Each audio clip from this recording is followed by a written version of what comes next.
So welcome to my channel. Today it's sixth episode of Iqra. So when a nation fails, it doesn't fail in a day. When an empire collapsed, it's not because of their swords become weak, because their minds stop asking questions. The Muslim world didn't lose its power when the British come. It lose when stop thinking, when it stopped reading, when the divine word Iqra, read, was reduced from a command to decoration on the wall. Why it happened? For centuries, Muslims led the world in science, in technology, in philosophy, and medicine. But somewhere in the fog of comfort and arrogance, the light dimmed. The Quran said, Alpha in Kabilu will not be the reason. Yet reason declared a threat. The world moved forward. We stood still, wrapped in nostalgia, calling it pride. Today, the war is not outside us. It's not against the West or modernity or technology. The war within us. It's the silent civil war because two forces, the mind that wants to learn and the fear that wants to silence it. This is the war, and we must win. We have to win because we are not thinking now, we are not trying to read now. We are in a prison, in a psychological prison.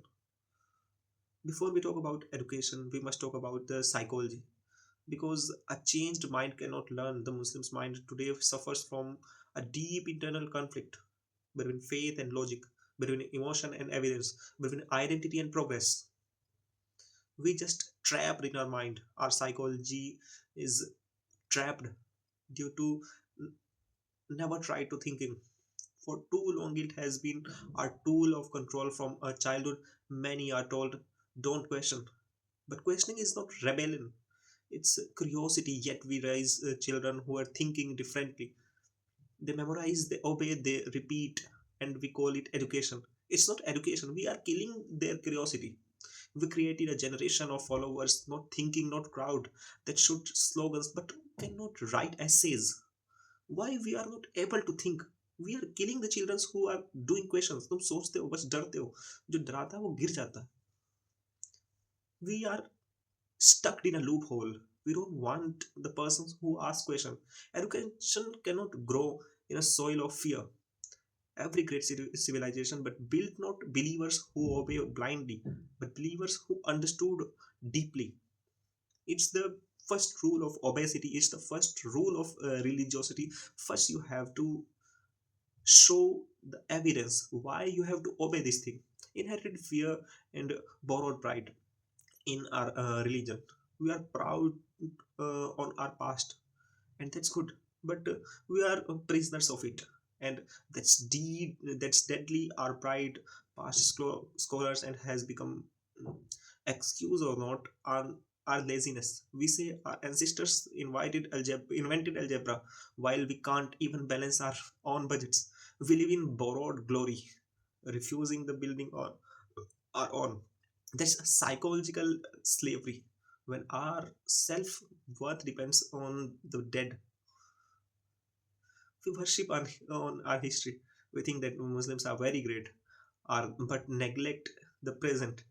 We defend religion, ignorance, and essence. We build giant mosques, but ignore tiny schools. We donate for afterlife, but not for current life for itself.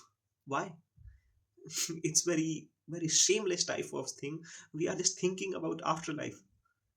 We have to live now, and what we are doing to live now, we are just going deep and deep in a pothole. So what we have to do? We have to do many things. Let's be clear, education is not the enemy of faith. Ignorance is Islam's first word, was read. We ignored it. Read. The Prophet said, seek knowledge even you have to go China. Yet we built walls between madrasas and modernity as if God fears science. That's not a religion. That's not insecurity. But we are insecure to questions. We are not try to face questions. A confident faith welcomes questions. A fragile faith hides behind threats. We have to teach our children that questioning is not a bad thing. We must teach our children that learning chemistry doesn't make you Muslim less Muslim. Understanding education evolution doesn't make you faithless. Knowing how the universe work doesn't reduce your faith on God. It glorifies Him. It shows that how your God great and what He made it. Knowledge doesn't destroy faith, it purifies it. But we think that we will be an atheist after learning it. So uh, there were too many things. Our mind didn't work at this moment. Psychologist calls it cognitive dissonance. When people hold two contradictory beliefs but refuses to admit the conflict, that's what happening in our community. We want modern comforts, Wi-Fi, vaccines, smartphones, but reject the logic that built them. We want progress without change, result without reform. We teach our children to memorize thousands of verses, yet we fear teaching them how to analyze. We call scientists enemies of Islam while using the technology the same the scientists created. We have to know it, who created it, and we are using. That's not faith, brother. That's denial. We are denying them. The solutions begin with one act, admitting the contradiction. The mind cannot evolve if it keeps lying to itself. And we are lying with ourselves uh, too many years. We have to break this cycle. We are blackmailing our children's mm, on the name of religion. Let's talk about something harsh, emotional things which we say to our children every time. A young Muslim cautions all tradition. He told, "You are losing your faith." When a girl wants to study science, she told, "That's not your role." When a boy refuses to live blind, his he told, they told, "You become a Western puppet." Education didn't make us Western puppet. We are just trying to learn about it. The emotional means manipulation, kill the soul before it learn anything. We are not learning to fly. We are not trying to fly. Pupils are not thinking that we have to learn, and these are our pupils. This have to stop. Faith and logic can coexist, but fear and logic can't be existed at the same time. Our mental health is destroyed by our own Molvis. We never question to them. We talk about heaven and hell, but never talk about anxiety and depression. Yet the Quran speaks about the peace of mind more than punishment. But we face punishment and in madrasas, and Molvis never think about the peace. When you raise a generation in fear of sin, of hell and judgment, you create adults who cannot trust themselves, who see guilt in every dream, shame in every question, and sin in every thought. That's not spirituality, that's trauma which we are giving to our upcoming generations. True education heals that trauma. It tells a child, you are not born guilty, you are born to be curious, and you have to be curious. If you will not curious, you can't invent anything. Mental health is not a luxury, it's prerequisite the wisdom. There were too many other things. The role of teachers and imams at this time, what they were doing right now in this battle. The mind teaches the imams or general, but first they must be retained. They must be taught psychology, critical thinking, moral ethics, and pedagogy. We cannot have 19th century teachers preparing 21st century students. An imam who quotes the Quran must also understand how the brain works. A teacher who teaches science must also have empathy. The combination of intellect and compassion is what build civilization. But our imams They only know the verses of Quran, and they don't know even anything about evolution and science and psychology and philosophy. To rebuild the Muslim's mind, we must understand how the brain learns the unlearns. Neuroscience says a repetition shapes belief. So imagine what happens when children are near to question. We say don't question 1,000 times, and neurons literally wire to obey. It happens with children, and then they don't try to question.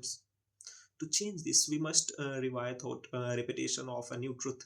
Think, read, doubt, explore.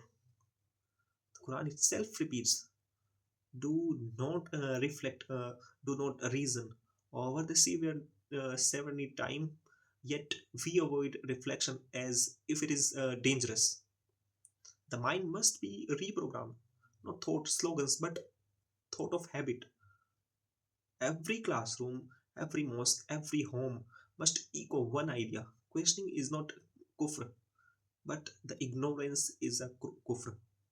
And we are ignoring the Iqra, we are ignoring the commands of Quran by not teaching our children, by not teaching our generations how to learn, how to do anything, how to do inventions. We are not inventing anything at this time. Another major mental block is identity confusion. Many Muslims today feel they must choose between being modern and being Muslim, but that's a false choice. You can be both fully. A doctor recite the Quran and scientist can pray. A poet can question and programmer can believe. Belief system and religion both are different things. Faith was never meant to be a cage. It meant to be wings. But when religion becomes identity politics, the mind suffocates. The obsessions with us versus them creates insecurity, and insecurity breeds hate, which is we are facing now, and we will face as long as we don't reduce it. Education is the antidote to this disease. We have to use this antidote. We have to educate our children, our generations.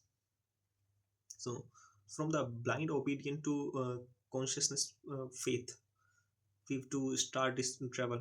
Real faith is not blind obedience, it's consciousness, understanding its courage. Say, I believe because I understand, not because I was told. That's the kind of believer who can build a new civilization. No one who recites without reflection, but one who connects revelation with reason. When a Muslim mind transforms, the Muslim's world transforms. We have to understand it, but we are not trying to understand it. We are just going with the flow. What happens, what are Maulvis saying to us, we are just following them. So I want to give a message to our youth, to every young Muslim who is listening this. The world will try to define you. Some will call you terrorist, other backward, or some puncture boy. But your answer must not be anger, it must be an achievement. You have to educate. When you will be educate, you will achieve something. People will not say anything to you. Study that when the world looks down you, your pen answers back. Education is the greatest revenge against prejudices. But we don't think about it that we want to take a revenge from those people who are saying many bad things about it, because our ancestors are not saying to get educated. Reprogramming a civilization's mind is not easy. It takes generation, but every revolution begins with one child who dares to ask why. The child who could be you. But when our children ask anything, we stop them. We don't have to stop those children who are asking questions. So read questions and rise. Let the first world reveal Iqra, not just a verse, but a movement. We have to start this movement. We have to be educate and educate our children's. Education is the only key which can make your community, your family, your society good. Education is the greatest jihad. Is not against the world, it's against the ignorance within us, which we were ignored, the verses of Quran which we are ignored, and we are ignoring till now. So we have to do which is possible